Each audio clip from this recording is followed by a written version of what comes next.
नमस्कार दोस्तों, हम लोग डिस्कस कर रहे हैं सफलता सीरीज। इसमें आज प्रारंभिक शिक्षा के नवीन प्रयास का जो चैप्टर सेकेंड है, इसके क्वेश्चन आंसर आज डिस्कस करते हैं। आप लोग क्लास को लाइक कर दें, शेयर कर दें और चैनल को सब्सक्राइब करके बेल आइकन दबा लें। पीडीएफ के लिए आप लोग टेलीग्राम ग्रुप ज्वाइन कर लें, जिसका लिंक आपको कमेंट बॉक्स में मिल जाएगा। आइए क्वेश्चन देख लेते हैं। मैकाले के विवरण पत्र के किन्हीं दो गुणों का पर प्रकाश डालिए। पहला हो जाएगा आपका पाश्चात्य विचारधारा का समर्थन। ठीक, मैकाले ने भारतीय शिक्षा प्रणाली में पाश्चात्य शिक्षा को शामिल करने की सिफारिश की, जिससे भारतीय समाज में पश्चिमी विज्ञान, साहित्य और विचारधारा का प्रसार हो सके। उनका मानना था कि भारतीयों की पश्चिमी शिक्षा से मानसिक रूप से सशक्त किया जा सकता है। अगला, अंग्रेजों को शिक्षा का माध्यम बनाना, जो अंग्रेजी भाषा थी उसको शिक्षा का माध्यम बनाना चाहते थे।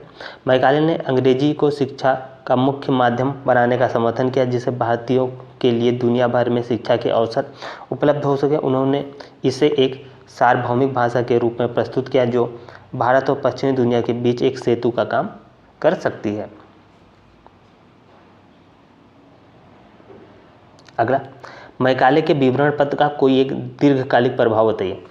मैकाले के विवरण पत्र का दीर्घकालिक प्रभाव था, अंग्रेजी शिक्षा ने भारतीय समाज में एक नया मोड़ लिया। अंग्रेजी शिक्षा से भारतीयों की पश्चिमी विज्ञान, साहित्य और विचारधारा से अवगत कराया, जिससे भारतीय समाज में सांस्कृतिक, सामाजिक और राजनीतिक बदलाव आए।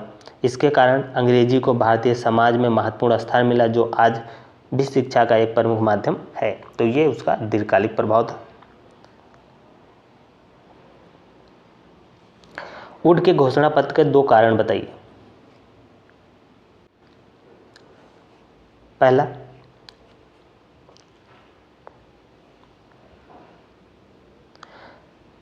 शिक्षा के प्रसार के लिए सरकारी सहायता।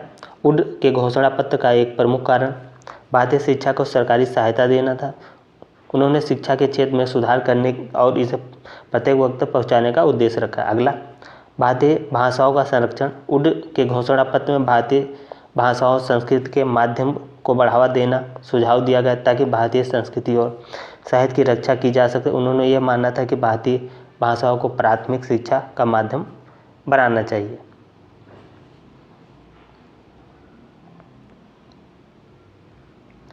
अगला, वुड के घोषणा पत्र के किन्हीं दो दोष बताने। पहला, अंग्रेजी शिक्षा पर अत्यधिक जोर था। वुड ने अंग्रेजी शिक्षा को प्राथमिकता दी, जबकि भारतीय भाषाओं के लिए कम ध्यान दिया। इससे भारतीय संस्कृति और भाषाओं का महत्व घटने लगा। अगला, कार्यवाही में कमी। घोषणा पत्र में शिक्षा से सुधार की सिफारिश की गई थी, लेकिन इन सिफारिशों का व्यवहारिक कार्यान्वयन कम हुआ, जिससे शिक्षा के क्षेत्र में अपेक्षित सुधार नहीं हो सका।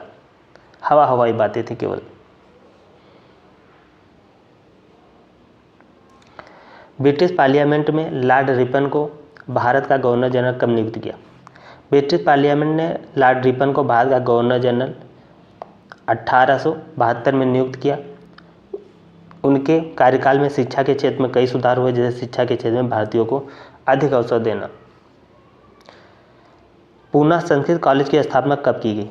पूना संस्कृत कॉलेज की स्थापना 1821 में की गई। इसका उद्देश्य भारतीय संस्कृति और संस्कृत साहित्य का संरक्षण करना था। फोर्ट विलियम कॉलेज की स्थापना किसने की। फोर्ट विलियम कॉलेज की स्थापना लॉर्ड वेलेस्ली ने 1800 में की। इसका उद्देश्य भारतीय साहित्य को संकलित करना और अंग्रेजी अधिकारियों को भारतीय भाषाओं की शिक्षा देना था।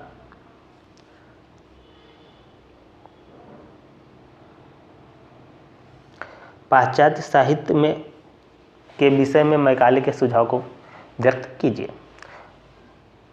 मैकाले ने पाश्चात्य साहित्य को भारतीय शिक्षा का एक महत्वपूर्ण हिस्सा बनाने की सिफारिश की। उनका मानना था कि पाश्चात्य साहित्य विज्ञान, गणित और दर्शन शामिल है, भारतीयों को मानसिक रूप से सशक्त बनाएगा और दृष्टिकोण को विस्तृत करेगा। यह भारतीय समाज की उन्नत दिशा में मार्गदर्शन कर सकता है।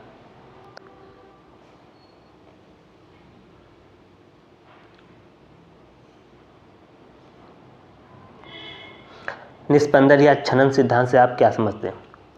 निस्पंदन सिद्धांत, जिसे छानबीन या छनन सिद्धांत भी कहा जाता है, का अर्थ है कि शिक्षा केवल वही सामग्री शामिल की जाए जो विद्यार्थियों के लिए लाभप्रद और उपयुक्त हो।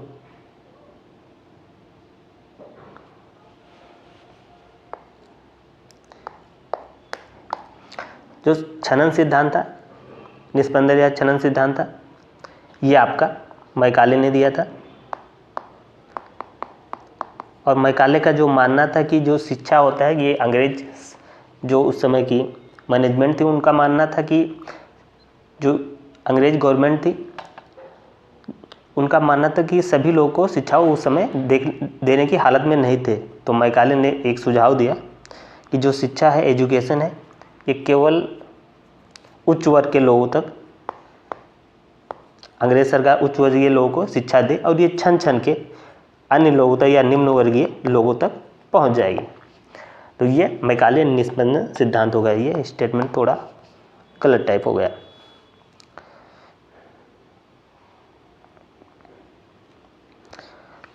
बैटिंग की शिक्षा नीति से आप क्या समझते हैं? बैटिंग की शिक्षा नीति ने भारतीय शिक्षा प्रणाली में सुधार की शुरुआत की। उन्होंने भारतीयों के लिए अंग्रेजी शिक्षा को बढ़ावा दिया और यह सुनिश्चित किया कि भारतीयों का पश्चिमी विचारधारा और विज्ञान से अवगत कराया जाए। उनका उद्देश्य भारतीयों को अधिक सशक्त बनाना, ब्रिटिश शासन के प्रति उनके रवैये में बदलाव लाना था। अगला, वुड के घोषणा पत्र की सिफारिशों पर का वर्णन कीजिए। वुड के घोषणा पत्र जो महत्वपूर्ण प्रमुख सिफारिशें, पहला शिक्षा के प्रसार को बढ़ावा देना, शिक्षा को गांव-गांव तक पहुंचाने के लिए सरकारी सहायता बढ़ाना। अगला, भारतीय भाषाओं का संरक्षण, भारतीय भाषा और संस्कृत के माध्यम को बढ़ावा देना। अगला, सार्वजनिक शिक्षा संस्थानों का निर्माण, सरकारी सहायता से और अधिक स्कूल की स्थापना की जाए।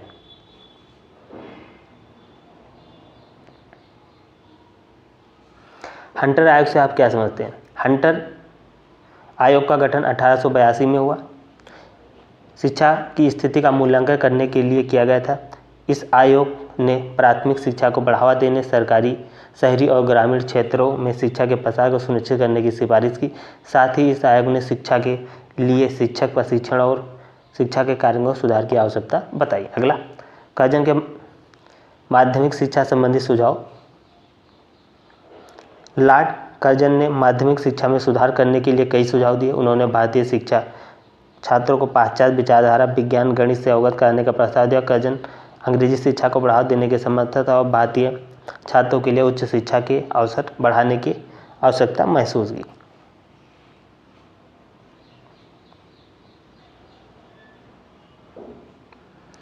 तो आप लोग कमेंट करके बताइएगा ये क्लास आपको कैसी लगी। इसे लाइक करें, शेयर करें और चैनल को सब्सक्राइब करके बेल आइकन दबा दें। पीडीएफ के लिए आप लोग टेलीग्राम ग्रुप ज्वाइन कर लें, जिसका लिंक आपको कमेंट बॉक्स में मिल जाएगा। तो इस क्लास में इतना ही। जय हिंद, जय भारत।